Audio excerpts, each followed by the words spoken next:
Paksa pemungutan suara ulang. Pemungutan suara ulang. Pemungutan suara ulang pilkada.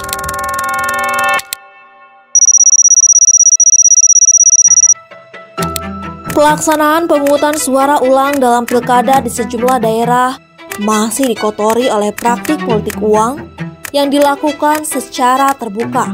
Bahkan, tingkat kecurangannya bisa meningkat sampai 4 kali lipat. Ketua Komisi 2 DPR RI, Rifki Nizami Karsayuda, mengungkapkan hal itu dalam rapat evaluasi pelaksanaan pemungutan suara ulang bersama Kemendagri, KPU, Bawaslu, dan DKPP pada 5 Mei 2025. Secara logika, kata politikus Nasdem itu, kecurangan dalam pemungutan suara ulang bisa 4 kali lebih parah dibanding pilkada normal karena ruangnya semakin sempit dan kontestan akan mempertaruhkan apapun untuk memenangkan pemungutan suara ulang.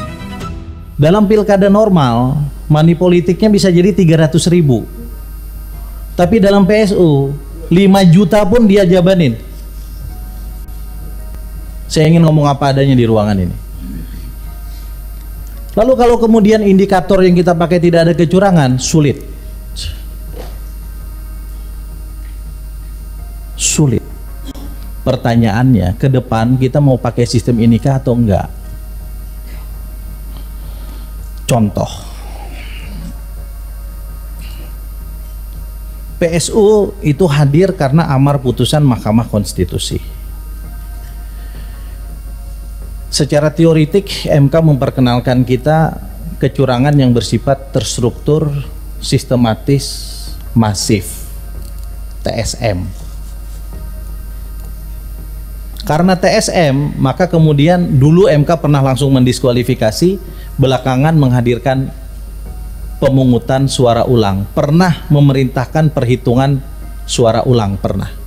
Tapi rata-rata pemungutan suara ulang. Begitu PSU diperintahkan, harapannya pemungutan suara ulang itu tidak menghadirkan TSM. Nyatanya TSM. Kenapa? Karena tadi peluangnya semakin kecil. Di tempat yang sama, Ketua Dewan Kehormatan Penyelenggara Pemilu atau DKPP, Hedi Lugito, mengatakan politik uang dalam pemungutan suara ulang tahun ini justru semakin mengemuka. Ia mencontohkan PSU di Pilkada Kabupaten Magetan, Jawa Timur yang digelar pada 22 Maret 2025. Menurutnya, partisipasi masyarakat Kabupaten Magetan untuk memberikan hak pilihnya terbilang sangat tinggi, bahkan melebihi partisipasi dalam pilkada normal yang dilaksanakan 27 November 2024. Hedi Lugito menjelaskan, pemungutan suara ulang di Pilkada Kabupaten Magetan hanya digelar di 4 TPS, yakni TPS 1 dan 4 Desa Kinandang, Kecamatan Bendong, TPS 1 Desa Nguri, Kecamatan Lembeyan, dan TPS 9 Desa Selotinatah, Kecamatan Ngariboyo. Seperti di Magetan itu bahkan calon pemilih sudah datang jam 7, antri panjang lebar. Itu selain mengindikasikan partisipasi yang tinggi, tapi juga mengindikasikan yang lain gitu. Uang waktu pilkada awal saja tidak sebesar itu, tapi pilkada ulang justru antriannya panjang untuk ikut pilkada. Selain politik uang, DKPP juga menyoroti masih terjadinya perbedaan antara KPU dan Bawaslu dalam menafsirkan peraturan perundang-undangan maupun putusan MK. Perbedaan tafsir tersebut berujung pada pengaduan ke DKPP.